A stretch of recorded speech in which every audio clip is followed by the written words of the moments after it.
script that you'd like to read, that would be a fabulous thing.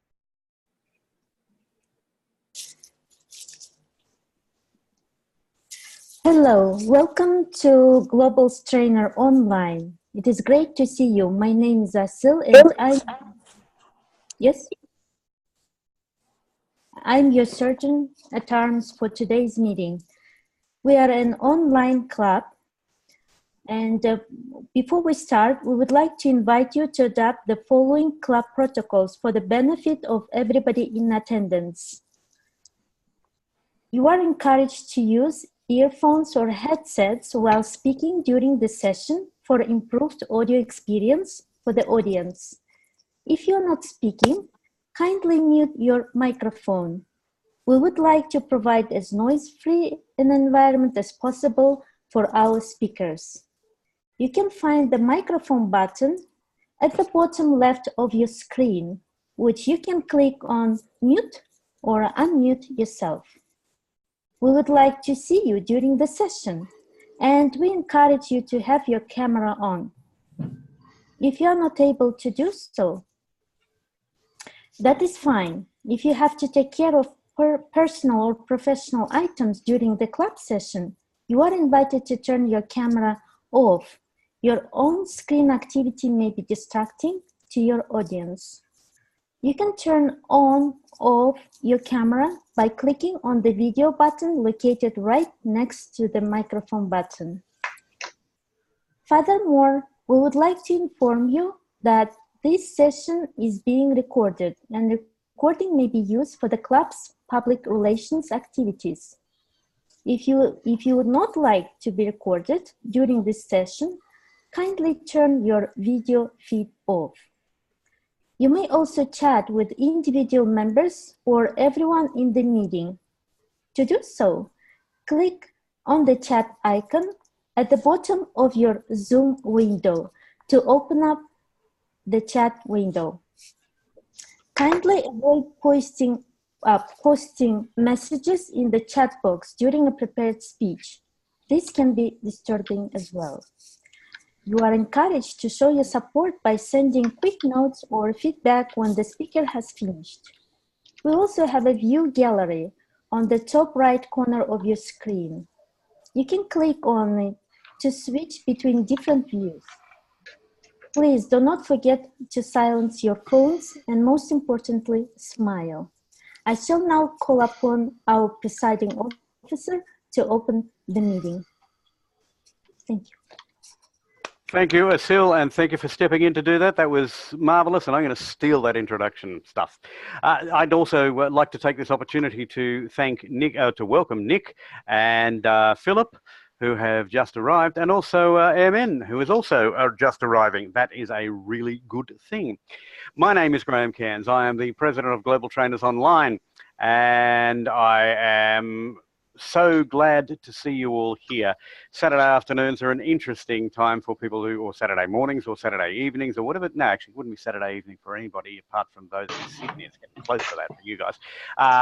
But for everybody else, it is Saturday at some stage. I thank you for giving up your afternoon or evening or day, whatever it is, to join us here today. Now, we still have a few items that need to be filled on the agenda, and so I will hand control to our Toastmaster of the day, Brian Dodd. And Brian, let's do a quick reorganize, shall we? It's all yours. Yes. As soon as Philip arrived, I put him in as the evaluation facilitator #1. So Graham, can you send him your speech requirements? We need training topics about master, which where's the okay, no, we need training topics evaluator. Okay, Nick, we'll do that. And how about somebody want to be the grammarian? No volunteers? I'll do it. Okay.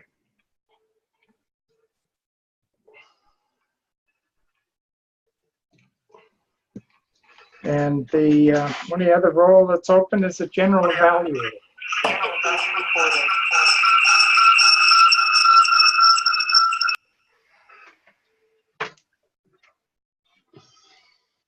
That worked well.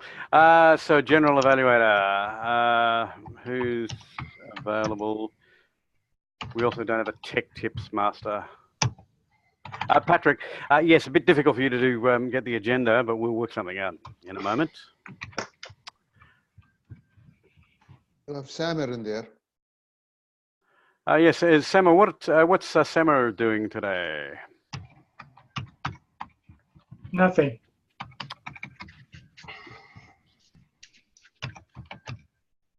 I will assign him as Samir. Do you want to be the general evaluator?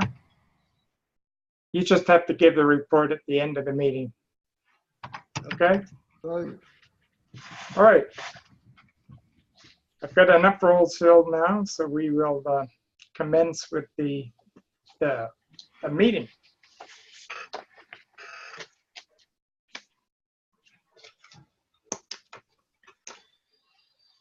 Patrick, as the grammarian, do you have a word of the day for us? Yes, I did, and I posted it in the chat room. The word of the day is respect, and I think it's a very appropriate time of the year to choose respect as the word of the day, because tomorrow is Remembrance Day in many countries in the world. It's 100 years ago, on November 11th, that the First World War ended. So I think respect, we should try to respect those who fought for our freedoms and gave their lives for us to enjoy our freedoms. Also, we can use respect in another manner.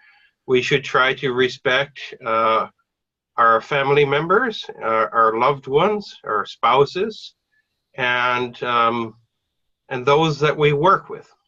So I encourage people to use the word of the day, and I will try to write down any interesting expressions or vocabulary or any grievous misuses of grammar, which I don't think will happen in this meeting.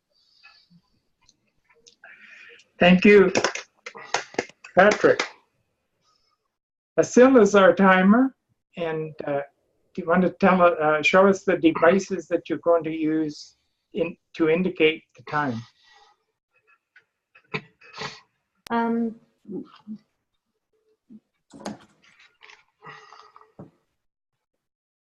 My role is timing the speakers.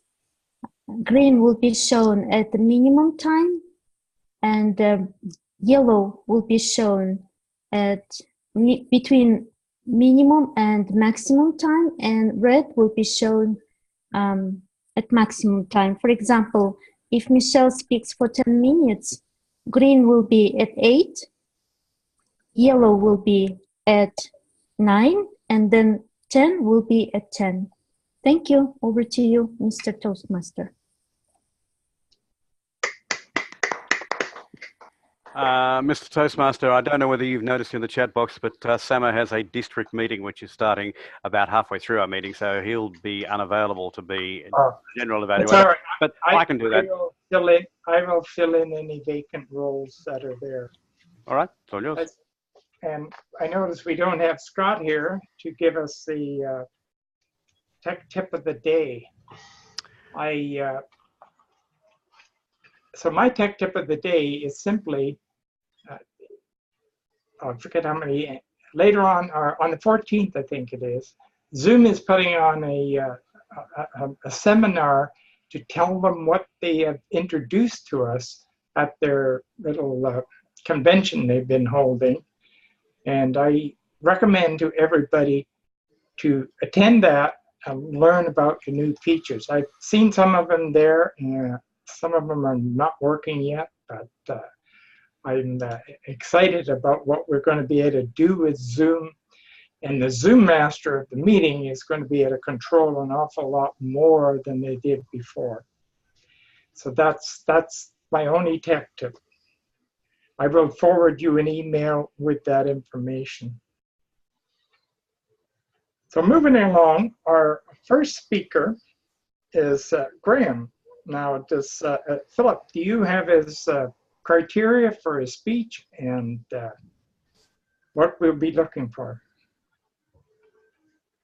Thank you, Mr. Toastmaster. Yes, I do have Graham's criteria. He's persuading us with power today, and I've seen the topic and I obviously respect what he's been doing there.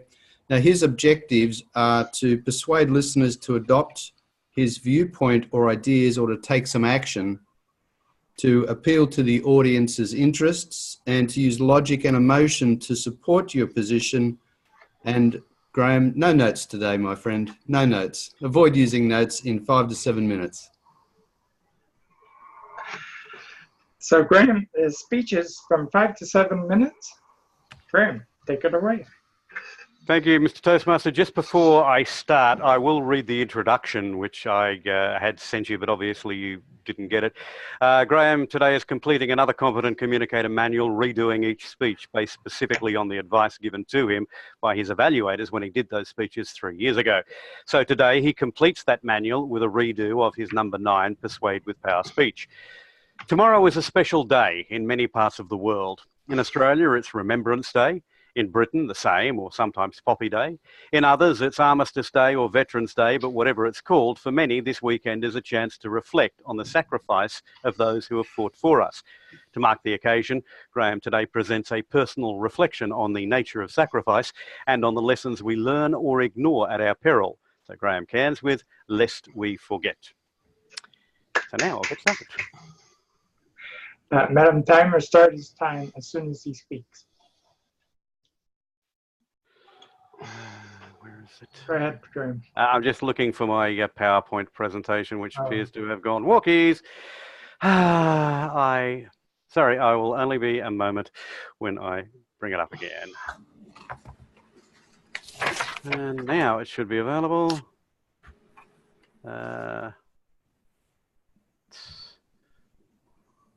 No, I'm going to have to, I'm sorry to do this to you. I will only be a second. I'm actually going to have to reopen PowerPoint. So can I ask if we were to perhaps go to a brief table topic or something just while I find this? And I do apologize for the delay. Oh, we can do that. Mufid, do you want to ask, you're the training topics master, do you want to ask somebody a question there? It's my pleasure. Good evening or good morning, good day everyone in Toastmasters. I'm now running the training table topics, which gives the speakers the opportunity to speak for at least 1 minute, maximum 2 minutes. And they will have about 30 seconds to wrap up. I will be asking a question to certain people, and they are required to tackle that point in their own way. Now, I will be starting with the first topic, and for that, I would select Hammond. Would you be ready? All right. In a debate, you were asked to speak for the on-the-job training versus classroom training. Shall I repeat? In a debate, you were asked to speak for the on-the-job training against the classroom training. Please go ahead. Good evening, fellow Toastmasters. Good day, everybody. They say there's no substitute to experience. And it is true that every one of us should go through classroom experiences. but there nothing beats the real world experience. The on-the-job training, or sometimes we can call it as, how shall I call it? Tutelage or hands-on experience of the actual job can give us a lot of insights about what really happens in the real world. The classroom, of course, can give us theories. The classroom can give us insights as well as tips. But it is the on-the-job training that will teach us the real rules of the trade, as they say. So I do not say that we totally forget about classroom experience and classroom activities, but we should encourage educational systems to include in the curriculum on-the-job training so that learners and students would be able to experience real-world lessons that would be applicable when they go out and graduate from their respective schools or universities. Back to you. We're ready for Graham. He's got his slideshow going, so we will take a break on the tech tips, or no, the training topics. And Graham, take it away.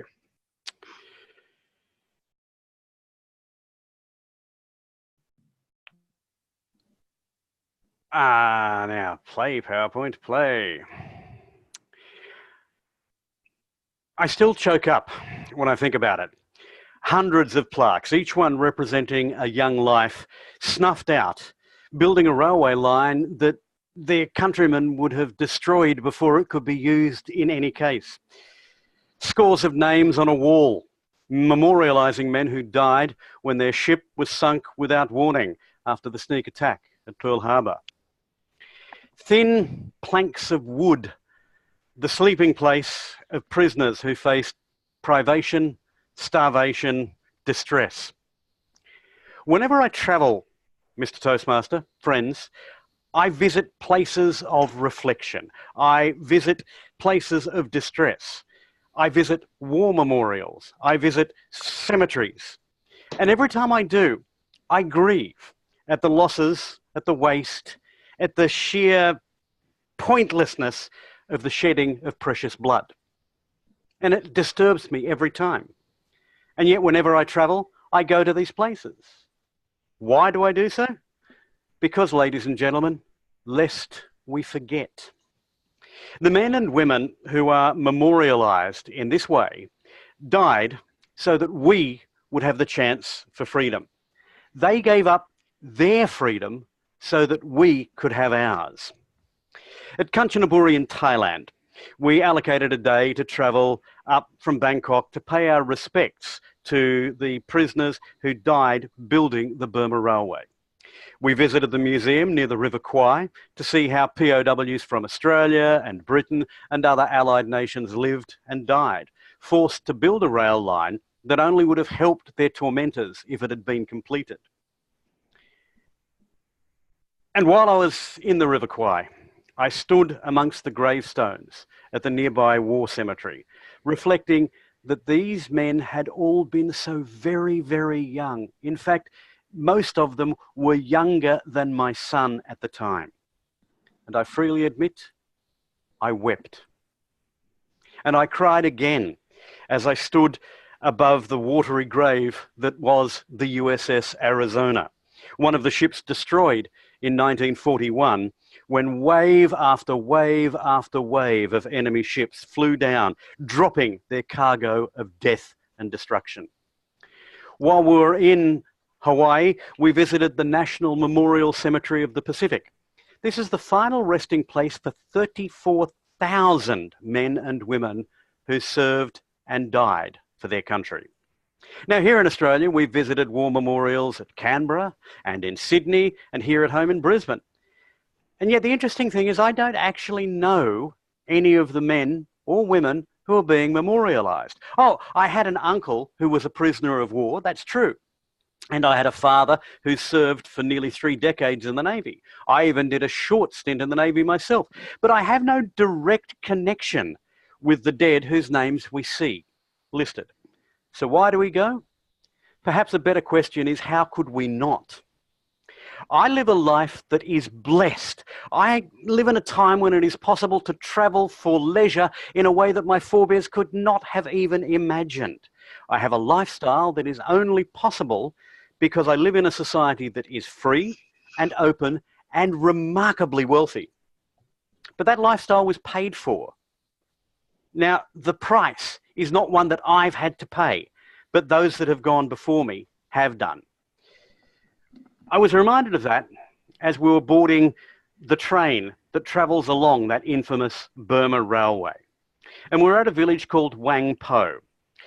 I'd been examining the railway track and reflecting the fact that each sleeper along the length of the track effectively represented the life of one man or woman, an Allied POW, a Thai indentured slave, a Burmese peasant press-ganged into servitude. And then I heard a giggle as a young Thai child, her mother and father, passed me on a motor scooter that had been converted into a vehicle, the sort of thing that you see all across Asia. And it suddenly struck me that those that had died fighting the aggression of Japanese forces had in fact won. But they not only won the war, they had won the peace. They had transformed the societies not only of the occupied countries, but they had also transformed Japan itself by their sacrifice. But here's the thing, ladies and gentlemen, that sacrifice could be in vain if we allow those freedoms to slip away from us. If we allow ourselves to fall prey to the old hatreds, if we fail to learn the lessons of history, then we condemn another generation of our young to the sort of slaughter and savagery that is glossed over in movies, but which is so reflected in these memorials. I'm concerned, ladies and gentlemen, that our renewed respect for the military, as is carefully engineered by our governments, risks sliding into jingoism, the blind patriotic chauvinism that prompted many of the conflicts of the 20th century. Now, I'm no Pollyanna. I don't believe that armed conflict is always avoidable. I know that sometimes the sharp edge of the sword is required to cut the Gordian knot that is international relations. But I implore you, ladies and gentlemen, don't let the voices of hatred and prejudice blind you to the alternatives. As I think it was Winston Churchill said, jaw is so much better than war. We need to be resolute in protecting those freedoms that have been won for us, but we also have to be careful not to throw the baby out with the bathwater. It's not my intention to get partisan political tonight. Instead, I'm asking you to consider, at what point does trading freedom for safety mean that that pledge that was given, that was paid by our forebears, is worthless? What's the tipping point between being willing to fight and actually spoiling for one? If the drums of war start beating again, and they will, ladies and gentlemen, I urge you, don't just get into lockstep behind them. Consider if there are alternatives. Don't sacrifice those who gave their lives, their youth and their dreams so that we could have peace. Because if we do that, we risk shedding the blood of our precious young once again. And on this day, above all days, that's not a decision that should be taken lightly, lest we forget.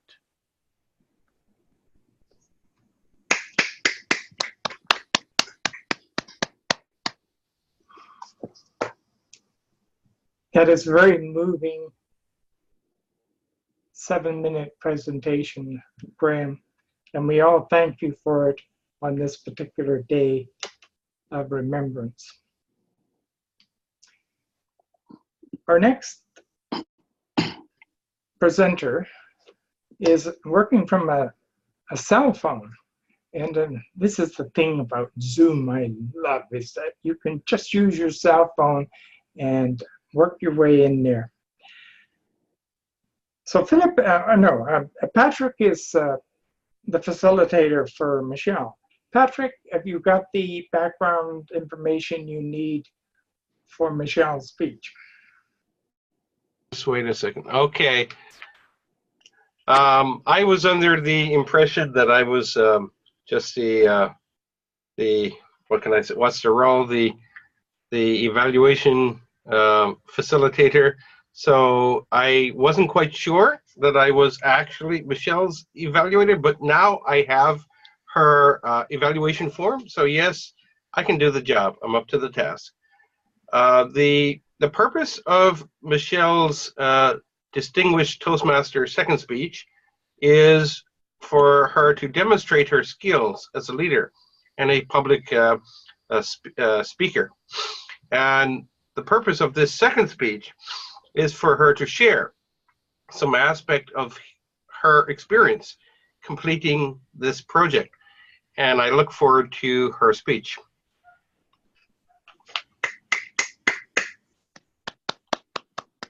And Madam Timer, her time is 8 to 10 minutes. Michelle, we can see you very nicely there. Thank you, Patrick and Brian. Most of you have seen these green, yellow, and red bookmarks, also known as my handy-dandy timing devices. However, I wonder if any of you have asked, what's behind it? And let me bring it up close. You see, I hope that I'm hitting the camera right. It says WLF. And it says, well, I think I had it upside down. Let me bring it back. It says WLF, work, love, fun. What does it mean? Well, if you can see the backdrop, I hope that the camera can capture it. It says celebrating 25 years of helping to bring out the best in people. And that was my DTM project, because the Pathways DTM, as the traditional HPL, had allowed for us to work on an organization that was outside Toastmasters. So I decided, what better organization to work on than my very own organization? Are definitely much higher. 25 years. I started WLF with 2 partners 25 years ago. And 25 years ago, W stood for Williams, L was for Lim, and F was for Fernandez. They decided to leave shortly after we organized the company. I think about the second year, they felt that training and consulting was not for them. So I was left with WLF, but I loved the name, so I retained it. However, as you saw from the back of this bookmarks, over the years, WLF ceased to mean Williams, Lim, Fernandez. It now means work, love, fun.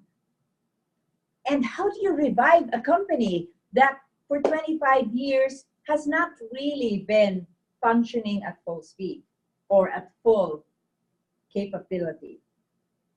For one thing, I needed to reach out to the people who had helped me the early years, and that was a challenge in itself. There were no cell phones back then, or they were very primitive cell phones. There was definitely no Facebook, no Google, and I had to reach out and find them. I had lost email contact with them. So I was using Facebook to find people whom I had not connected with through Facebook. Just trying to find facial recognition, posting pictures and saying, does anybody recognize this person? That was one of the challenges. Another, and probably more important, was rallying my team together. Now, if you think that getting volunteers to work on projects, to work with you and meet timelines is difficult, try family members. Family members They know that you know what their concerns are. They know that you know that they have issues with domestic help, with work, with whatever other challenges they may be facing in life. But I also had deadlines that I wanted met. And so getting them together, getting them to work on the timelines, one of the big focus points was setting the date.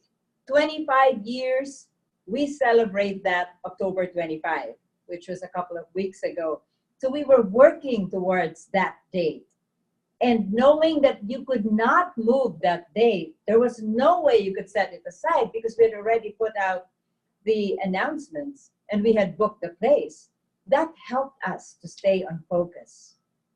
The other thing that helped me to stay on focus was knowing that this was my only chance. I considered it as make or break. If I do not get WLF back into the business limelight, then I am just going to kind of drift away and fade away into the sunset. So that was a stake. That was a challenge that I set for myself. As the date approached, the frenzy started to build up. I told friends, Toastmasters, that I will not be available to do certain things because my primary focus was making sure that we hit October 25. October 25 was coming like the speed of a proverbial speeding bullet. I would look at the date and it was only the 2nd of October, and the next thing I look, it was barely a few days before the 25th. This big, beautiful tarp was made on the day before the event. You won't recognize it from here. It looks like it was very well crafted and designed, but it was hurriedly put together. And I told the team member who was putting it together, never mind, we don't really want perfect. We just want it to read out what we want. And it came out really good. I wish you could see it live. It is beautiful. People commented on it during our event. They asked, where did you get it done? And so I realized that when you have a deadline that you really need to meet, you will meet it. The team pulled together. Although we had several regrets, people couldn't make it for varied reasons, we had a small but fabulous group of supporters who were there. And one of the really amazing things is that things just fell into place. The people who couldn't make it and the people who made it, they were just the right fit. So we ended up dancing the night away. If you want to see what the dancing really looked like, I posted it on Facebook Live as it was happening. And it was true. Some people would say, well, this is supposed to be a training, consulting business. Why are you dancing? Because it is WLF. Remember, WLF is work, love, fun. That's our new branding. And for those who have been asking on Facebook, what does the L mean? What does the W mean? What does the F mean? I hope you're listening to this. It's work, love, fun. It's a circle. When you love your work, you have fun. When you're having fun, work is something that you love. And you can play around with other different combinations. But what I learned from this is that you need, or I need, a focus. I need a peg. When I don't have a peg, when I don't have a timeline to hit, I tend to be lackadaisical. I tend to procrastinate. And because I believe I'm so transparent to my team members, they sniff that. They know it. And when I say we need this done at this point, and they can sense, she means it would be nice to have it done, but it's okay if it's not. That's what would happen. Parkinson's law of time needed something would fill the available space or the available time. But when there was a definite fixed timeline, October 25 at 5:30 in the afternoon, we need to be there. We were there. And now I am getting so many inquiries, people coming and saying, oh, WLF is back. Can you design a coaching program for us? Can you help us with 360 feedback? Can you help our leaders, our managers? Can you show them the difference between managing and leading? Can you help us have more engaged customer service agents? It's amazing how the Target having that relaunch, that rebrand, really gave us the boost. And my team members are now energized.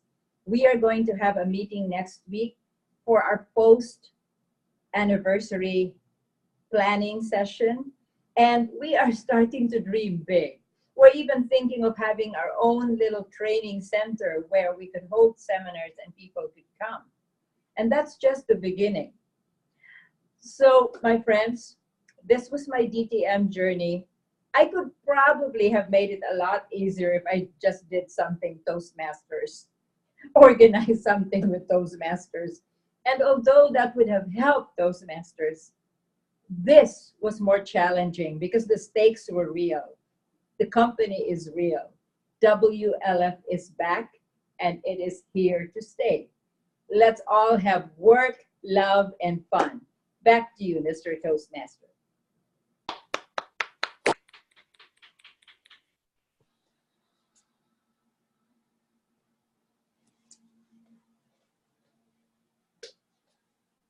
Where's Brian?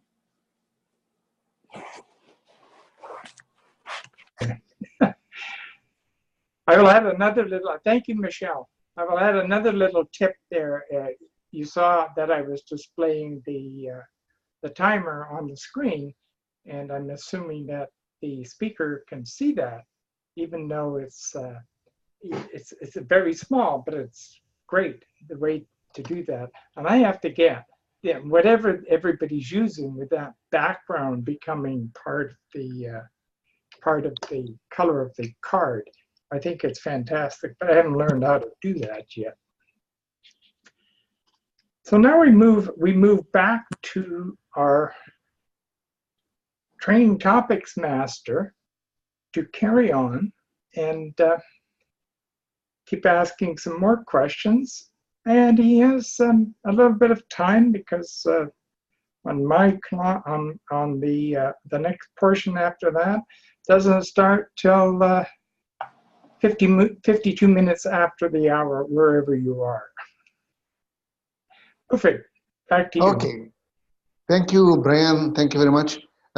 Before I start or resume the role, I would just remind the time is minimum 1 minute and maximum 2 minutes with 30 seconds as a grace period. Right. Are we ready? I think we are. Right. My next selection is Nick. Are you okay, Nick?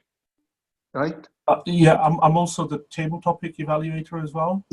Okay, then we'll skip you. Otherwise, you will not be able to evaluate yourself. Right. Oh, right. I could do it very well, but right, right. It's all right. It's okay. It's all right. Although we did it sometimes, but fine. Then who else? Shall I say Colin? Is Colin still there? Yes, Mr. Colin. Right. Your topic is you are a senior trainer and a junior trainer was assigned as assistant trainer. And he was trying to challenge your experience against his academic qualification. Shall I repeat? Yes, please. You are a senior trainer. A junior trainer was assigned as an assistant trainer to you, and he's trying to challenge your experience against his academic qualification. Ah, Time right. is yours. I have had that experience. It was when I was a young teacher in New Zealand, and I wasn't quite the same experience, but very similar. One of my school students, who was 10 years old at this time in our lives, decided that he could teach the class better than me. And I thought, that sounds like a cool idea. I didn't smoke, but I thought I'd like to go out for a smoke. So I had a quick discussion with him and set him up with a topic, a maths topic. And I said, here you are, here's the book, here's the piece of chalk. There's the piece of chalk. It's a pen, but it was a piece of chalk. I said, there's the blackboard. Go for your life, knock yourself out. And I popped out of the room. Now, I didn't really go for a smoke. I wasn't a smoker, and I didn't go to the toilet or anything like that. I just stood outside the door. Fairly quickly, he lost control of absolutely everything. He started off quietly, trying to figure out what the heck to say, and he got lost, and the classroom started to erupt. And before long, I had people yelling and screaming, "Come back, sir. Come back, sir," they were saying. and I was thinking, well, this is the coolest thing, because now I know what it's like. And they all know what it's like. They know what a hard job it was to be the sir, and what an easy job it was to stand outside and pretend to have a smoke or whatever. It wasn't long before they all started coming running out of the room looking for sir and saying, "Please come and help, sir. Poor old Ross has got no idea what he's doing. We can't understand. And I know you told us we're going to have a test afterwards, so we need to see him. We need to see him gone, and we need to see you back." Thank you, Madam Table Topics Master, or Mr. Table Topics Master. Right. Let me see if I can hear from Philip.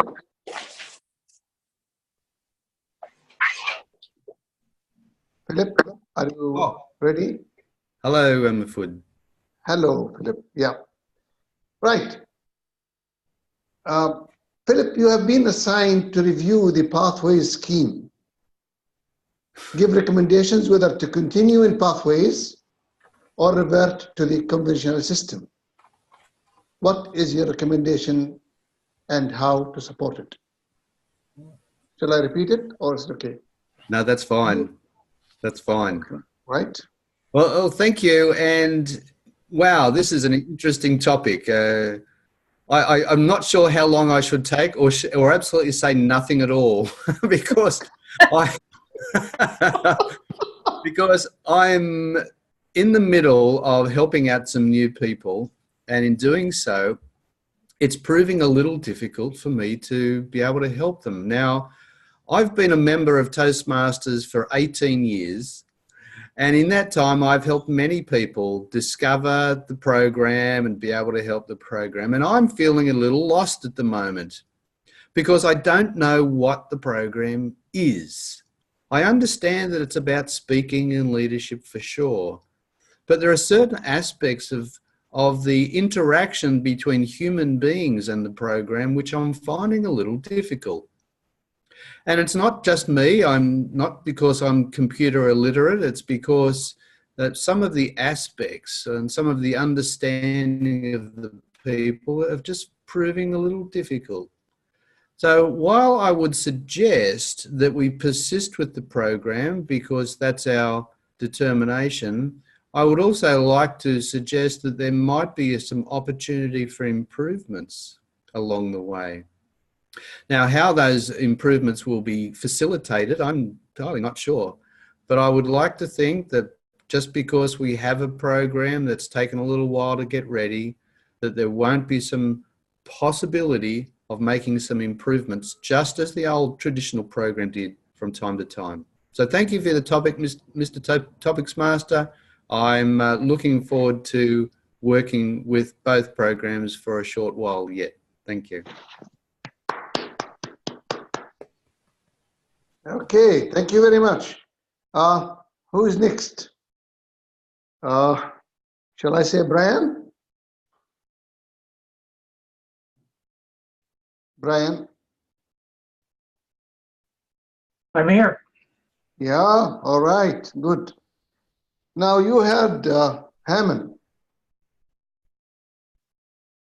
Now, in the same debate, you were asked to speak against the on-job training, against classroom training.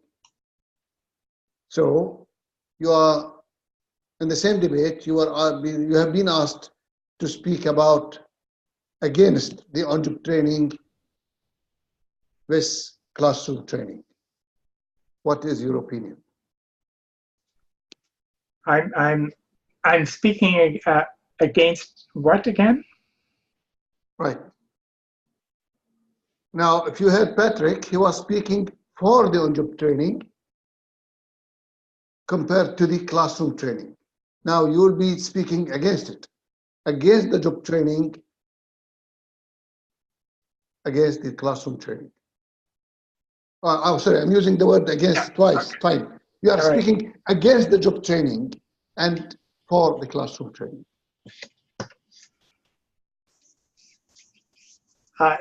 Yeah, that's put me in a very unusual position because I've got to argue against myself, because I'm in favor of combination of online training combined with in-person training, being one of the pioneering clubs that have a hybrid meeting. But many people have this point of view that they really find the computer or the TV a distraction, and they want to be able to concentrate more on what the training is all about. They want to do that in person, in a room. It's very difficult today to give training without using a computer and a screen of some kind, whether it's now they're usually big 60-inch or 70-inch TV sets that you plug your computer in to go through the slideshow. We saw how effective Graham was in using a PowerPoint or a slideshow presentation. And I find that as well. I gave a 45-minute presentation the other day about pathways to a club in Newfoundland. And I had changed some of the things, and I think I got through to them on where they need to go now, and I've supplied them with some links that they can get into without having to go through the official thing. So now they were there in a room together, and I was on the big TV screen behind them. So whether that is the course of the future, and I think it is, where we are going to use this technology, but you need to bring some people, need to come together in a room in order to learn. Back to you, Mr. Table Topics Man, Training Topics Man. Well then, thank you, Brian. Thank you very much. Do we have time for one more, or is that enough with the timer? You got, yeah, one more. One more. Now, my question is to Michelle. I'll allow you to speak again. Right? So that now you speak directly. Right. You met a 65 years Toastmaster like me, going very slow on his projects because he does not believe that he will live long enough to reach DTM. How to inspire him? Thank you. I love whenever somebody asks a question about inspiring or motivating the not so young Toastmasters. The first person that comes to mind is the sexy 85-year-old Toastmaster who gets so excited about pathways, who actually, I think she literally breathes faster and seems to be having palpitations of excitement when she speaks about pathways. So I would listen to the objections about, oh, I'm already 65 and it will take me this number of months or years. And after that, I would ask them if they heard about this young lady who completed 12 electives instead of 2 completed all 12 of the projects in a pass. And that pass had, I think, her 5th or her 6th pass. And she's also doing a blog post, which now has, I think, over 90,000 hits. And this person I would not mention age, I would just say, has this person heard about such a Toastmaster? And chances are the person would say, oh, that's probably millennials.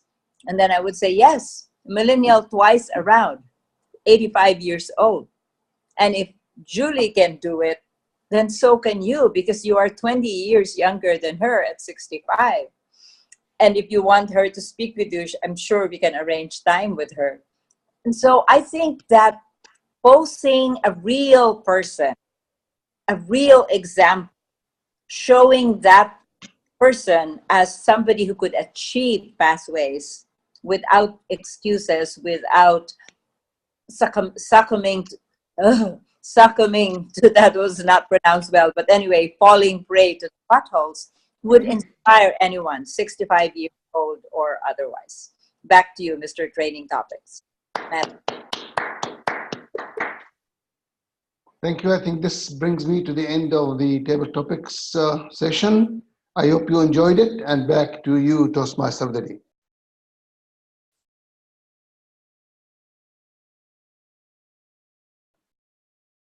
Better unmute myself. Can't we tell Google Assistant to do that automatically when it's my turn to speak? Well, now we come to I always think that, the real important part of the meeting is giving feedback to our speakers so that they can improve themselves and give a superb presentation, whether it's at work or like Michelle is celebrating an anniversary of an organization she's involved in or created. So Patrick doesn't have to start off. He can watch how Philip conducts the evaluation facilitation of Graham's speech. Philip. Thank you very much, Mr. Toastmaster. Well, ladies and gentlemen, the facilitator of an evaluation in speech in our club works something like this. I start off and then invite 3 people or a couple of people to add some value, additional value that perhaps I probably may not have missed or from their point of view. And there's 2 parts I'd like our volunteers to look at specifically. So what could the speaker have done differently to make the speech more effective? And what did you like about the speech? So when I call for volunteers, just raise your hand like this and I'll pick on some people because I want to be able to see who's got some added value. So Graham, I particularly liked the speech and timely and obviously appropriate. Tomorrow not only is Remembrance Day, but also happens to be my son's birthday. So it means I'm never going to forget, and that's lovely. I wanted to particularly congratulate you on the way that you started the presentation, because you started with a trio of emotions that were expressed and talking about that. So I really enjoyed that. That grabbed our attention, and the opening put us right into the situation. And by doing so, there was obviously that sincerity and the purpose of what you were going to be looking at. One thing that it looked about, did the speaker phrase the appeal in the terms of the audience's self-interest? And there was one particular part which I thought was interesting when you were talking about, you were saying that I now enjoy the benefits of what my forebears did.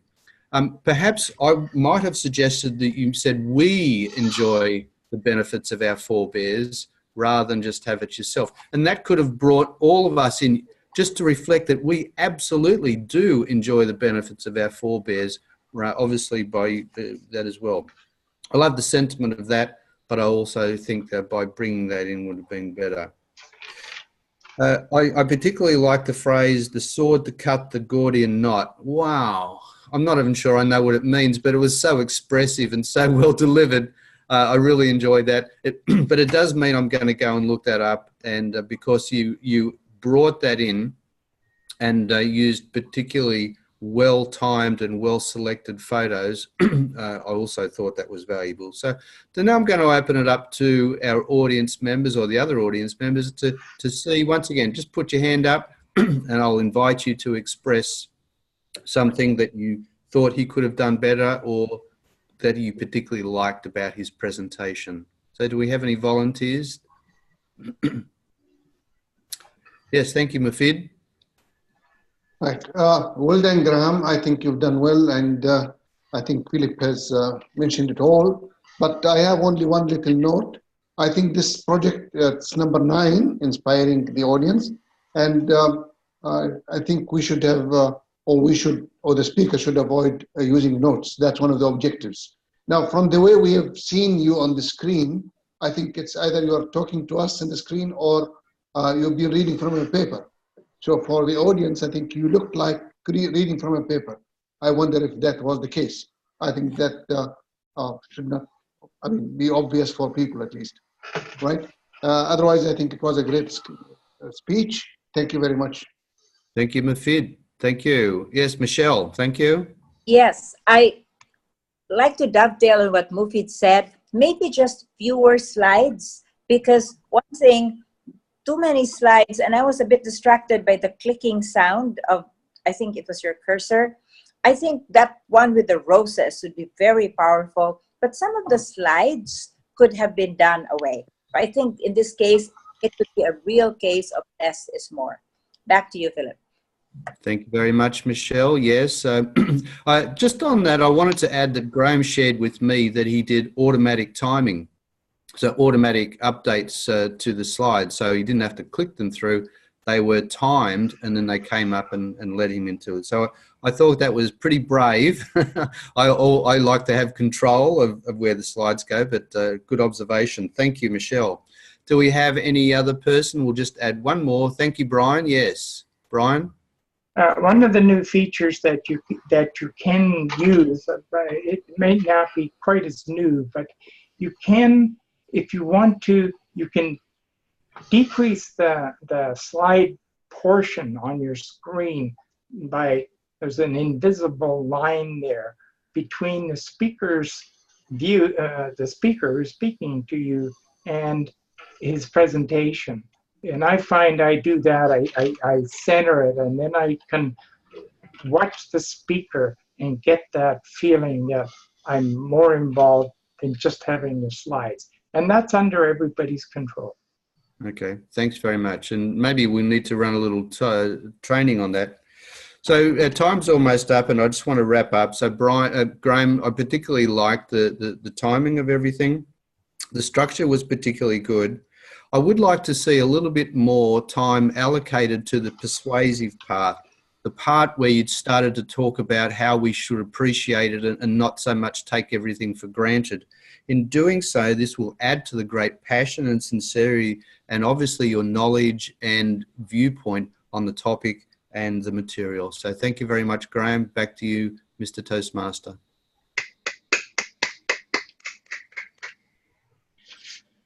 Thank you, Philip. Now, Patrick has a good idea of how an evaluation facilitator works, and he is going to facilitate Michelle's presentation. Over to you, Patrick. I'm really I'm kind of have like a shadow hanging over me because I have big shoes to fill when it comes to evaluating a speech of such a caliber from Michelle.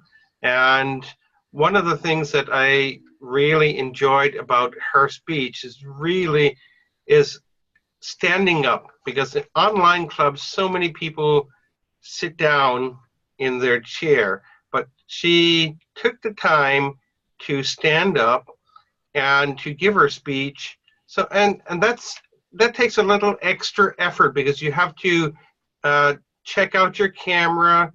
And so I think she really took care, especially before the meeting began.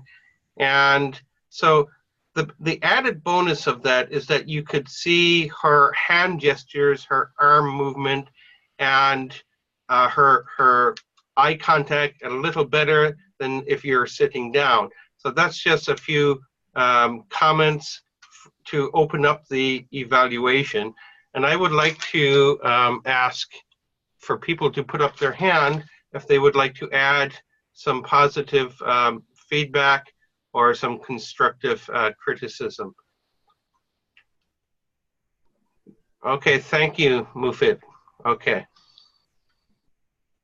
Right. I have only one little note to make to Michelle.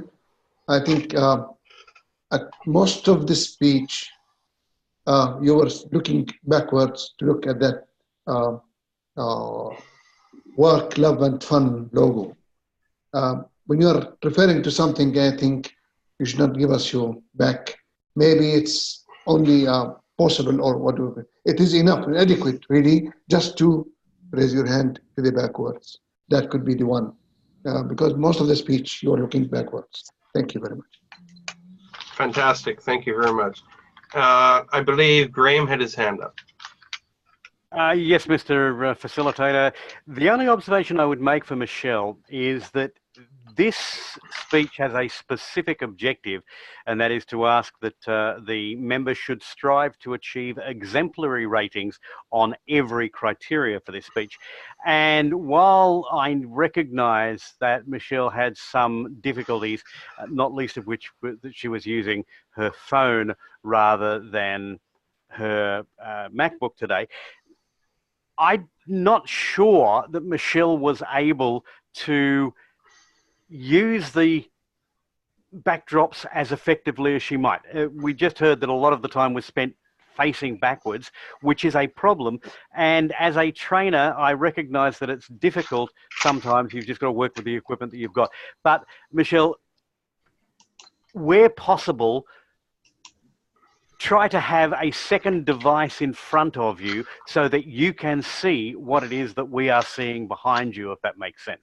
Now, I know that you couldn't do that today because you only had the iPhone, but if you could have had something showing what was behind you, that would have allowed you to make gestures without having to turn your back on the audience. That's a suggestion that I would make for next time you do this style of presentation. Do we have, I think there was another person who had their hand up. Who was that? Okay, Nick. Maybe the last person.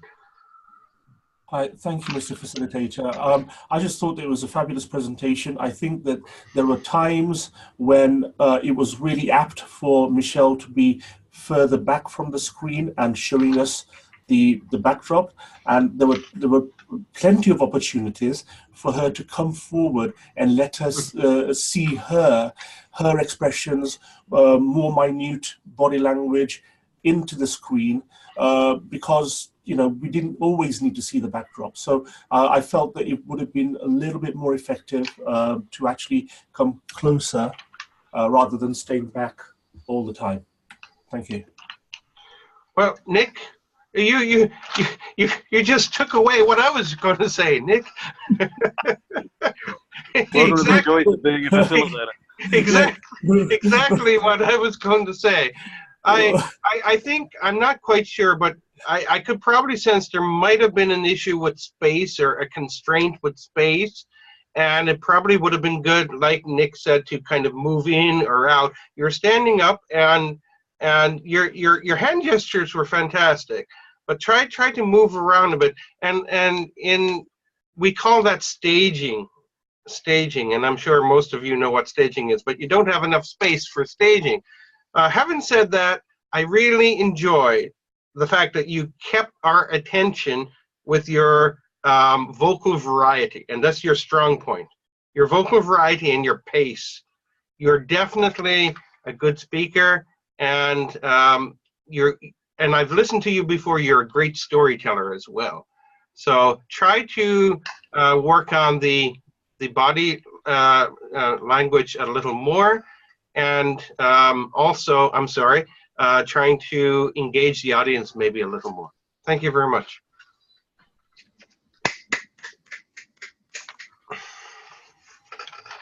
Okay, unmute yourself, Michelle, if you're going to speak. now we move on to the training topics evaluator. Nick has taken on that role. Nick, how did you find the training tips that everybody gave today?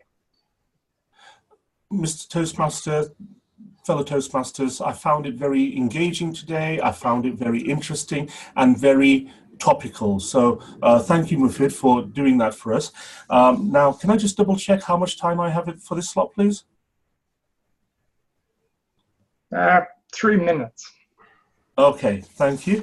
Mufid, just in terms of the actual training topics tips session, I thought you had some very insightful questions, very apt, as I said. I feel as though that somewhere along the line, you just need to have that little bit more clarity, and perhaps the clarity would have been augmented by a little bit of practice delivery.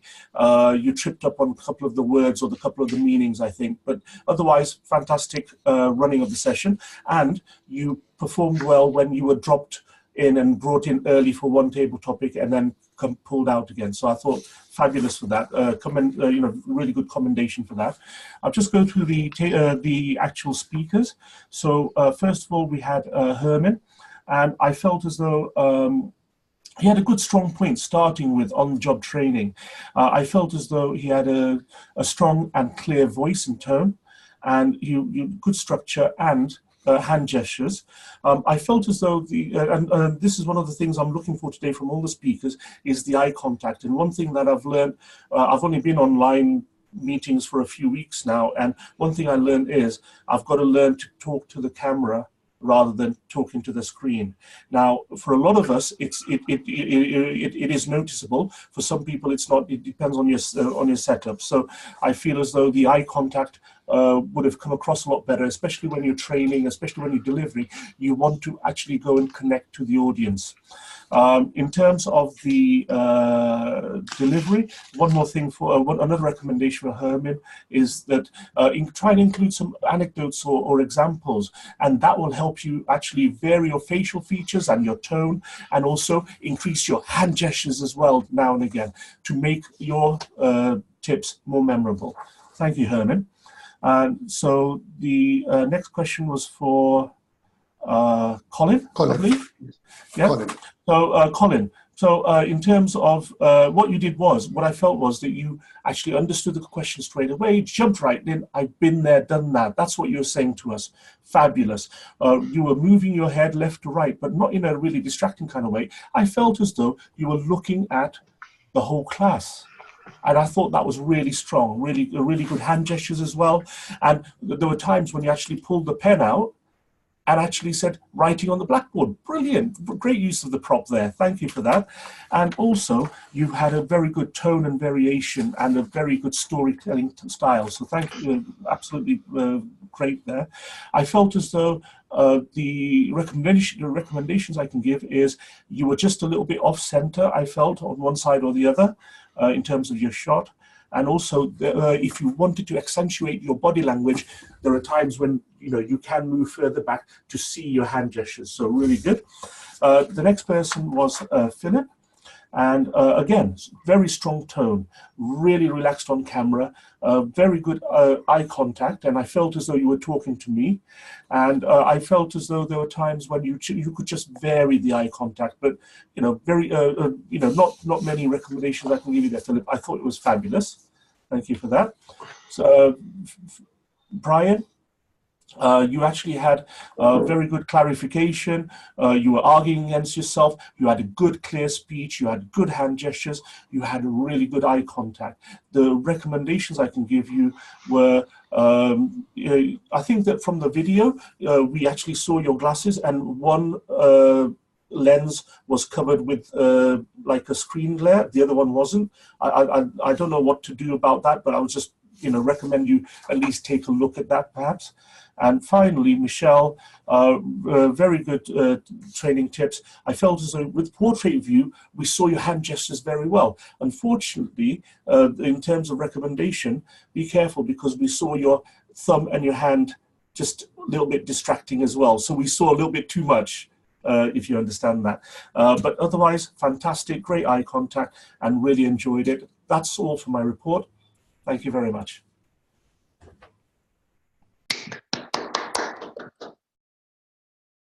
Very thorough report. Because we did have an extra few speakers today. Now I'd like to hear from the timer on how we're doing and the times of the major presentations.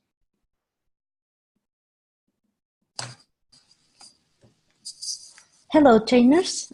This is my report, time report. Everyone did a really good job.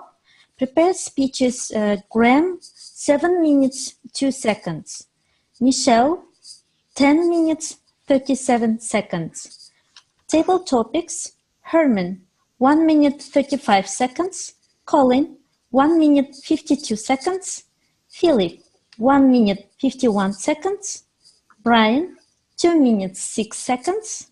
Michelle, 2 minutes, 15 seconds. And evaluation portion is Philip and other facilitators too, 5 minutes and 58 seconds. Patrick, 5 minutes and 40 seconds. Table topics evaluation, Nick, 4 minutes and 23 seconds. Thank you. Back to you, Mr. Toastmaster. And Patrick, I skipped over you. You have a report. You have 3 minutes to tell us how we did with our English and where we slipped up. Okay. Actually, should I time as well? 3 minutes. Should I time it as well? 3 minutes. Okay. as I predicted in the beginning, I didn't think there would be any major grammatical issues, and I was so busy actually taking notes for Michelle's speech. So the interesting usages of vocabulary, I'm sure there were, but I didn't write it down. I focused more on the word of the day. Unfortunately, there was only one person that used the word of the day, or a form of the word of the day, and that was Graham. He used the word reflection. So, well, I said respect, but I believe Graham used it throughout his speech. And correct me if I'm wrong. If anybody else used it, I apologize for not. Okay, that's it. And I respect all the evaluators who contributed toward this meeting. And I'm taking on the role here as the general evaluator. I have about 2 minutes to get to in order to put the meeting back on time.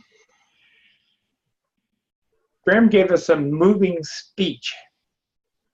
However, he could have given us a call to action that we should remember what he had said at 11 a.m. on the 11th. And that would have just finished it off nicely with a call to action at the end of it. Michelle showed us a lesson in how to use a cell phone. And I've been watching her little podcast things, or not podcasts, vodcast presentations that she's been doing. And she's getting quite expert at using that cell phone as a camera. And I was very impressed with the sound quality, even when she was way back, and the sound quality came across very well. I don't know which one you're using. And Mufid, when I didn't remind everybody that the time was 1 to 2 minutes, he brought that in. Philip and Patrick both demonstrated how to do the role of the evaluation facilitator. You start by giving your major opinions and then call for other people to come in, and then sum up at the end some more additional points to wrap up that evaluation. And in the essence of time, I will end my portion as the general evaluator.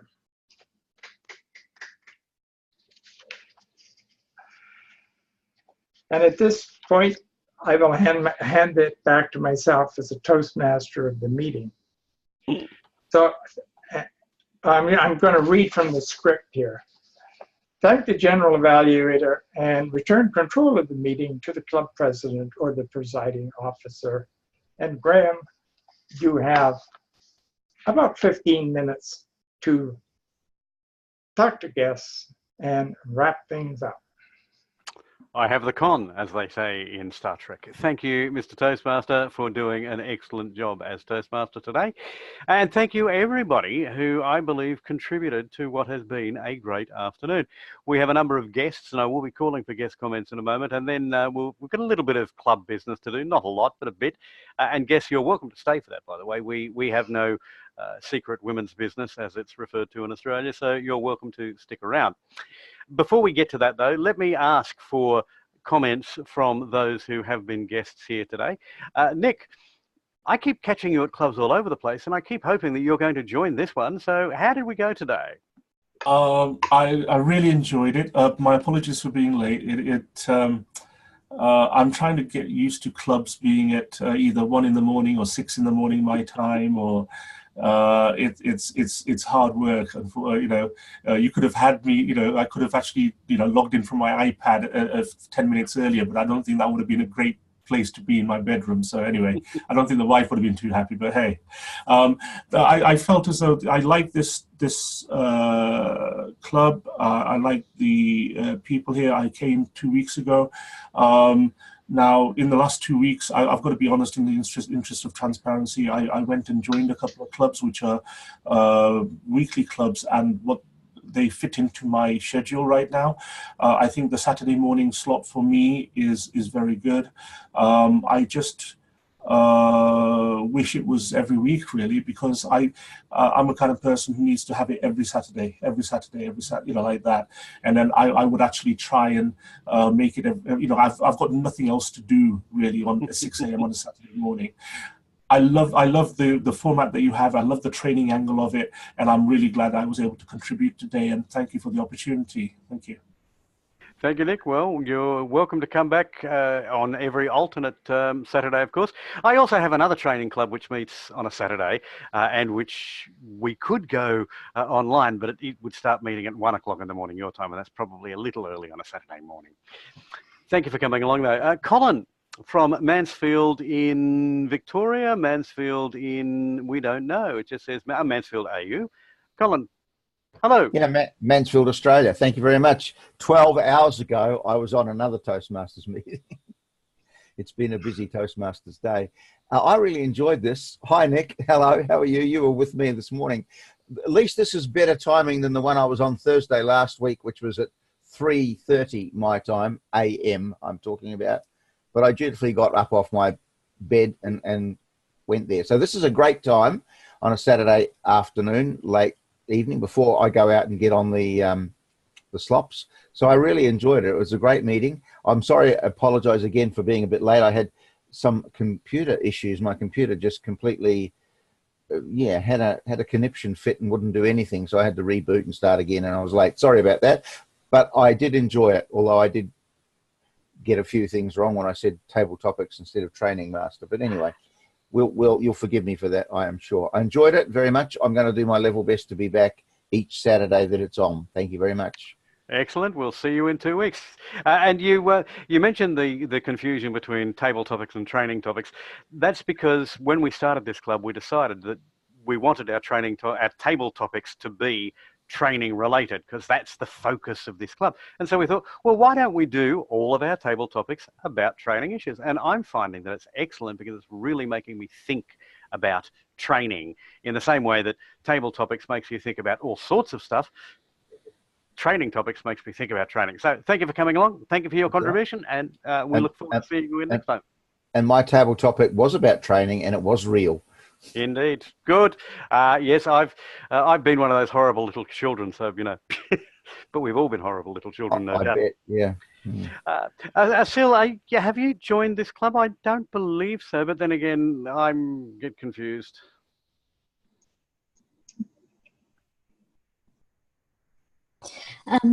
Graham, I haven't joined this club yet, but I've been here, I think, one time.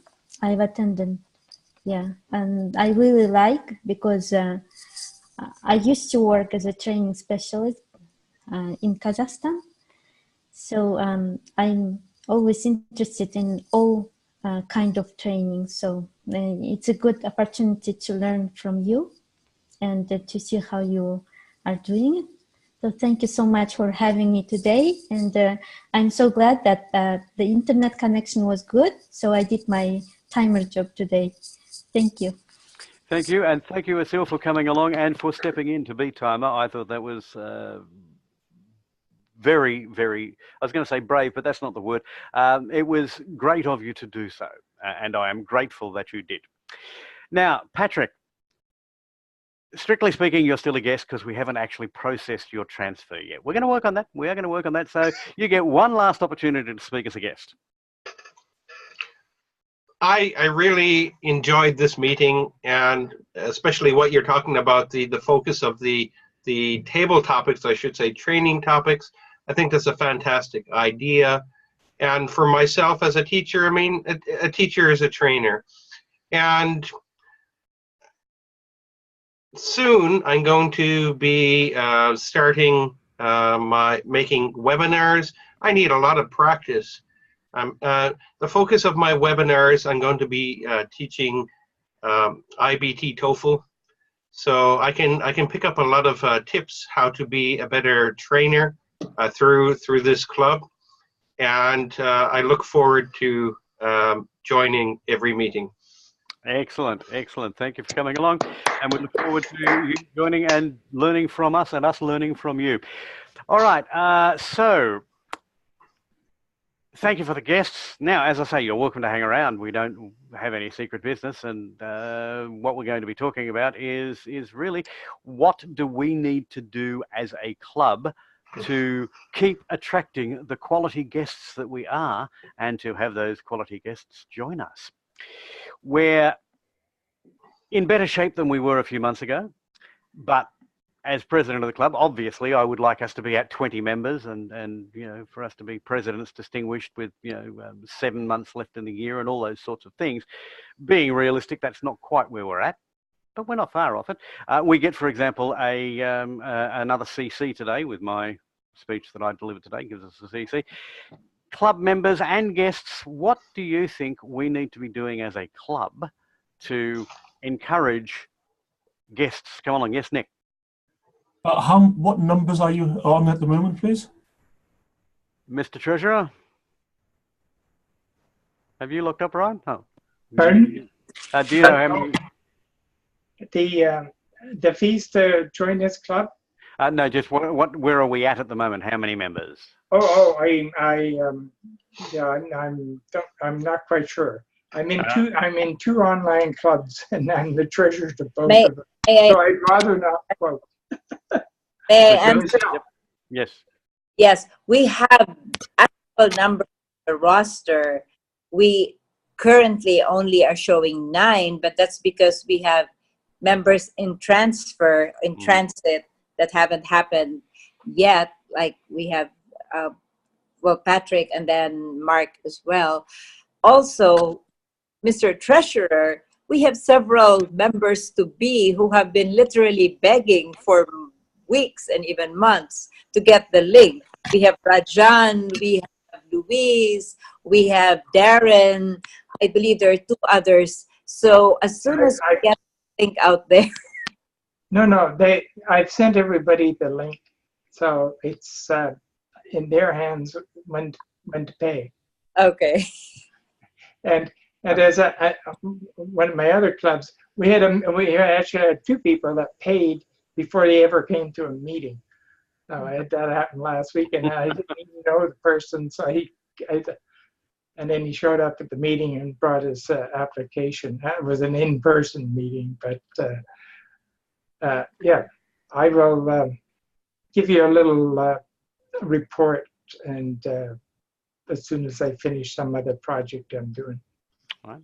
I just realized, Ermin, I thought you'd actually joined. I'm sorry. And so you get a chance to speak as a guest. How did you find today's meeting? I know you clicked on the computer and there we were. Thank you. I thought I had I could get away with it. Anyway, the quality of the speeches, the quality of the evaluations, every time. This is only my second time here, but I thank you for this opportunity because I'm learning a lot. You know, I'm a teacher, I'm not a trainer, but I've tried doing seminars in the past. Recently, I've done another seminar, and also I feel that the topics, the presentations are very much related, and then I'm just so full again, and I might just become a member very soon. I like to hear them words, yes. And I also would, far be it from me to ever correct a guest, but I'm not entirely sure there is a difference between being a teacher and a trainer. We use the same skills. And in fact, I teach at university and I also train in my other life. And I have to tell you, the skills are much the same. But if you're teaching school students, yeah, you have my sympathies. Well, no, sympathy is not the word. You certainly have my kudos to you. Because teaching adults is hard enough, but if they fail, if they don't turn up, it's your problem, not mine. Kids, it's my problem as well. But no, thank you for coming along, and we'd love to have you as a member. All right, so I have a question, Graham. Mm-hmm. How far in advance do you make a list of the meeting themes? You are asking about how to attract more members. So the idea that I have would be to, let's say, to make at least a month's worth of meeting themes, and then to try to sign up at least for your Toastmaster and the general evaluator of the meeting for 1 month yeah. So I mean 1 month, I mean that's like only just 2 meetings, but maybe let's say for 2 months in advance, and then people can actually, if they go to the web page and they, or the Facebook, and they can say, oh, okay, 2 weeks later, 4 weeks later, it's this theme, and then they know what the theme, they know what to anticipate. Yep, excellent idea, and we will discuss this. In fact, you and I might discuss this, and we'll also discuss it with our Vice President of Education, who couldn't be here today. He had to go back home again. I saw a message from him. All right, that's something else. Anything else anyone wants to add, or shall we declare? No, Philip, I saw your hand first. Yeah, hi everybody. You may remember me giving a speech several months ago about bike riding in Sydney. I just wanted to let you know that I won my club contest with it last week, and I'm going to an area contest. Oh. So thank you for the feedback that you gave me. It was really valuable. It's actually the humorous speech. Go. So I've added a little bit to it, and I'm really excited about it. So I'll let you know next meeting how it goes, but I'm feeling quite confident. And the area contest is next Thursday. So thank you very much for your feedback. It was very valuable. Excellent. I shall watch your, or at least take part in your competition vicariously. I'm an area director this year, so I'm not allowed to compete. Yeah, boo, sucks. But good luck. Break a leg, all those sorts of things. Nick, I saw your hand going up. Yeah, just to echo what Patrick was saying, in terms of, I've gone in the last month, I've come to here once. This is my second meeting. I've been to other clubs. What I've tried to do is to try and test every single club that I possibly can, at least twice, to give them an opportunity to, show me what they have and for me to show them what I have.